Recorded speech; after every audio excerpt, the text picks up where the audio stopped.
एक बूढ़े भिखारी की अनोखी कहानी।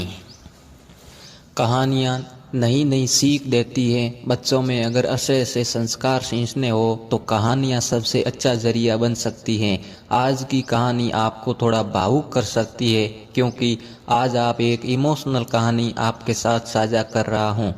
इमोशनल करने के साथ एक बहुमूल्य बोध भी आप इस कहानी से सीख सकते हैं, इसलिए उसे पूरा ध्यान से देखिए और सुनिए।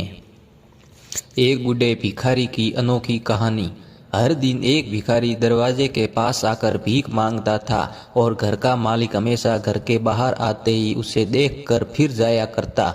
कई बार उसके लिए गालियां भी बकता। वो कहता, तू जिंदा ही क्यों है? पूरी जिंदगी ऐसे ही भीख मांगेगा क्या?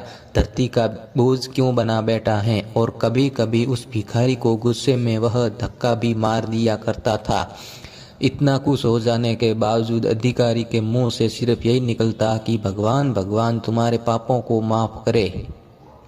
एक बार सेठ को धंधे में बड़ा नुकसान होने की खबर मिली। सेठ बहुत परेशान था। तभी उसके दरवाजे पर वही भिखारी आया। गुस्से में अपना आपा खोते हुए सेठ ने उस भिखारी को पत्थर दे मारा।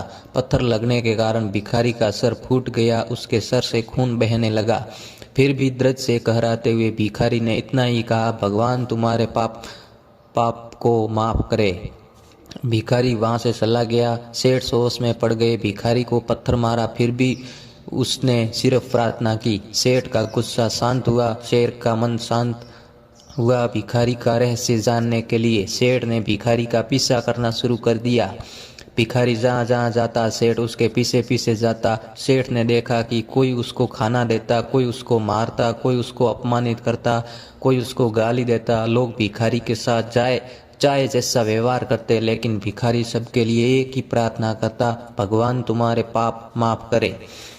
अब रात होने को आई थी। भिखारी अपने घर जाने के लिए लौटा। वो अपने घर पर पहुंच गया, लेकिन सेठ अब भी उसका पीछा ही कर रहा था। एक पुरानी टूटी हुई खटिया पर एक बूढ़ी औरत लेटी हुई थी। काफी कमजोर और बीमार लग रही थी। वह भिखारी की पत्नी थी।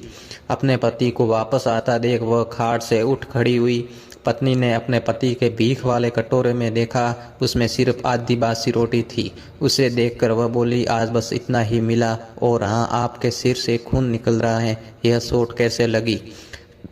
बूढ़ा भिखारी बोला, आज बस इतना ही मिला, किसी ने कुछ दिया ही नहीं। सबने गालियां दी और एक नए पत्थर भी फेंकना, इसलिए मेरा सिर फट गया। एक गहरी ठंडी सांस लेकर बूढ़ा भिखारी फिर से बोला, यह मेरे ही पापों का फल है। तुम्हें याद है कुछ सालों पहले हम कितने अमीर थे? क्या कुछ नहीं था हमारे पास? हमारे पास हर चीज जरूरत से ज्यादा थी, लेकिन हमने कभी दान नहीं किया। और उससे भी बुरा हमने अपने उस अंधे भिखारी के साथ किया, जो हमारे द्वार पर भीख मांगने आया करता था। बूढ़ी पत्नी की आंखों में आंसू आ गए। वह बोली, हाँ, हम उस बेचारे अंधे के साथ बहुत बुरा करते थे। उसका अपमान करते थे। उसे खाने के लिए रोटी की जगह कागज दिया करते, उसका मजाक उड़ाया करते और कभी कभी मारा भी करते। मैंने कभी उसको रास्ता नहीं दिखाए। एक बार मैंने उसके मुंह पर मिट्टी भी फेंकी थी, और वह हमेशा दुखी और यही कहता कि भगवान तुम्हारे लिए किए की सजा देगा, भगवान तुम्हारे पापों की सजा जरूर देगा। उसका श्राप सच हुआ और हम इस दुख भरी जिंदगी में आ गए। भिखारी बोला, हाँ, उसका श्राप सच हुआ, इसलिए मैं किसी को बद्दुआ नहीं देता। चाहे कोई मेरे साथ कैसा भी बर्ताव करे, मैं हमेशा उसके लिए प्रार्थना करता हूँ। मैं नहीं चाहता कि कोई भी हमारी जैसी जिंदगी का अनुभव करे, किसी को भी हमारे जैसे दुखों का सामना करना पड़े। वो नहीं जानते कि वह कितना बड़ा पाप कर रहे हैं, इसलिए अनजाने में हुए पाप की ऐसी सजा किसी को भी मिले मैं नहीं चाहता। सेठ वहीं पर छुप कर यह सारी बातें सुन रहा था। अब उससे सब कुछ समझ में आ गया था। भिखारी और उसकी पत्नी ने वह आधी रोटी मिल बांट कर खाए और भगवान को धन्यवाद बोलकर सो गए। अगले दिन बड़ा भिखारी फिर से भीख मांगने गया। सेठ के घर के पास जाते हैं। सेठ ने पहले से गर्म रोटी यहाँ उसके लिए निकाल कर रखी थी। उसे देते हुए सेठ विनम्रता से बोला, माफ कर दीजिए बाबा, उससे बहुत बड़ी गलती हो गई। बूढ़ा भिखारी बोला, भगवान तेरा भला करे। इतना कहकर वह आगे निकल गया। इस कहानी से जो सीख लेने लायक है वह बड़ी ही सिंपल है कि आदमी चाहे किसी के साथ में बुरा कहे या भला करे, लेकिन भगवान सिर्फ कर्म के हिसाब से उसको फल देता है। क्या हुआ अगर भगवान नहीं दिखता है, लेकिन यह बात बिल्कुल सच है, उसके खाते में सबका हिसाब बहुत बहुत पक्का होता है।